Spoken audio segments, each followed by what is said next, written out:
And welcome back to the West Ham World YouTube channel. It's been a while. I just want news to build up really before I do live shows. I don't want to just jump on and do, single little bits. I'll try and do these once, twice a week, and like I say, if major things happen, we sign a player or someone goes, I'll jump on. Been a few things over the weekend. Obviously Antonio continues to reject the offer to spin on the table. It's more and more likely that he probably will be leaving West Ham. I'm not one that's against this. I think we need to take the option away from Potter of using him. We need to move on from him now as well. He's 35. A question that was said to me a few weeks ago actually in work, they said, if the accident wouldn't have happened, would we be having the conversation about Antonio getting a new contract? And probably the answer would have been no.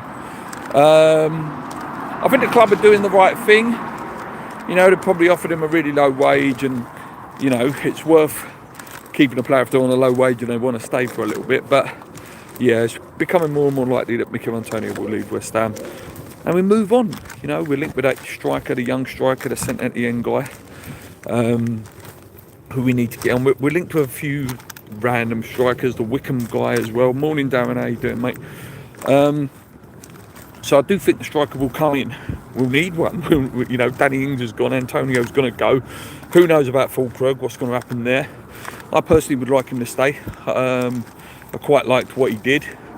But yeah, we're going to need one to come through the door, Onyedika, that rumour keeps carrying on. That's not going away. The big one that picked up last week that I didn't do a video about was Burnley's Josh Brown here on a free. 29-year-old, one of the best in the Championship last season. I think Gio said it. He really summed it up quite nicely. I'm not against the signing. I think he's an okay player, but it's what his role is in the squad. If he's coming in to replace James Ward-Prowse, coming in, or Sojek, whatever, and he's a good squad player and he's going to be used, sparingly. But if he's our starting midfielder, I'm very, very worried. Midfield is our weakest position. It's desperate for some pace and power and strength in there. And if it's only Josh Brown who coming in, and potentially that Onyedika, who sounds like quite a good player, that Onyedika, a big, strong guy. That's what we need down midfield. But we're desperate for some difference in our midfield. Because we're going to be losing Paquetá, we're going to be losing Alvarez, and it's worrying. Midfield is where games are won and lost, so we can't afford to go cheap on that. We have to go big, and I think if we're going to get one of these strikers in that we're linked with, one of these younger ones, bit of a punt and good stats and all that stuff, then go really big on a midfielder. Maybe we're waiting for money. Maybe we're waiting for the Kudus money, because Kudus will go at some point.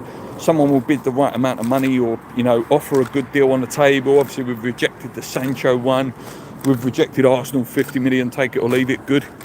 I don't want him to go there. I don't like Arsenal, and you just guarantee he's going to score. Whoever he goes to, he's going to score against us next season. There's a way to win some money, guys, next season.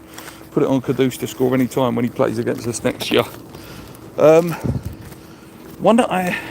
A name that keeps coming up at the minute, and we know he's not got a future, and apparently Everton are looking for him. And if West Ham are not even considering looking at him, and it's Jack Grealish, we're absolutely stupid. We really are. I would love this guy at West Ham. You imagine him on the left, Bowen right, new striker, couple of midfielders. Yes, he's on serious dough. Serious dough. I don't think anyone's going to buy him, but he'll be available on loan. Maybe you got to pay him the 150 grand and City pay the rest.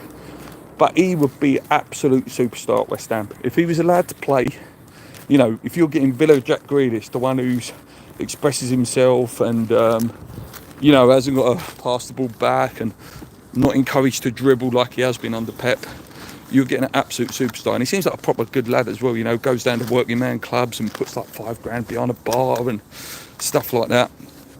And this is the problem with the Paquetá situation. If Paquetá wasn't hearing, I believe there could be a deal done there where West Ham, sell Paquetá there for, 40, 50 mil. And then we say, okay, but can we have Grealish as part of the deal? A bit like when we was going to get Cole Palmer a couple of years ago. there's a deal there to be done, but that's why it's so frustrating waiting for this court case to be over. We need it done so we can move on and, you know, do what we got to do. I don't want Paquetá to go. I love him as a player, but he is going to go. And if you're replacing him with someone like Jack Grealish, I think that softens the blow a bit. He's a goal scorer. He's tricky. He's, you know, exactly the sort of player that West Ham love to watch. And I think coming to West Ham, he'll come to a point to prove it. You've got to remember, it's a World Cup year as well. So all these like players, you know, they want to prove themselves. They want to play well. And at the moment, looking at the way that England played the weekend, you know, it's not going to be hard to get back in there if you put in a few good performances and have a good season at West Ham. So yeah, Grealish is one to look at for me. He is one to look at. I love him as a player. Apart from that, there's not much else, guys. Like I say, we're linked with players all over the shop. Ramsdale, which I'm worried about. Sanchez as well, because I think if Mike Mangano, I can never pronounce his name, the AC Milan goalkeeper, he's heavily linked with Chelsea. So they're going to have goalkeepers that go. I personally prefer Petrovic if we're going for one of the Chelsea boys. But you just know it's going to be Sanchez or Ramsdale, and we're going to be in for a little shaky season in terms of the goalkeeper again, which is worrying. Yeah, apart from that, guys, I think the fixtures this week or next week. I think it might be the 18th, actually. I think they come out next week. And our kit as well. I want to see our new kit as well. You know, there hasn't even been like any major leaked images about it yet, has there? You know, I really want to see the kit. Yeah, I'm going to leave it there, guys. Like I say, just a little brief news update on my views on it. If you've got any questions or any ideas for videos for me, let me know. Till next time, come in your ways. Have a good week at work, boys.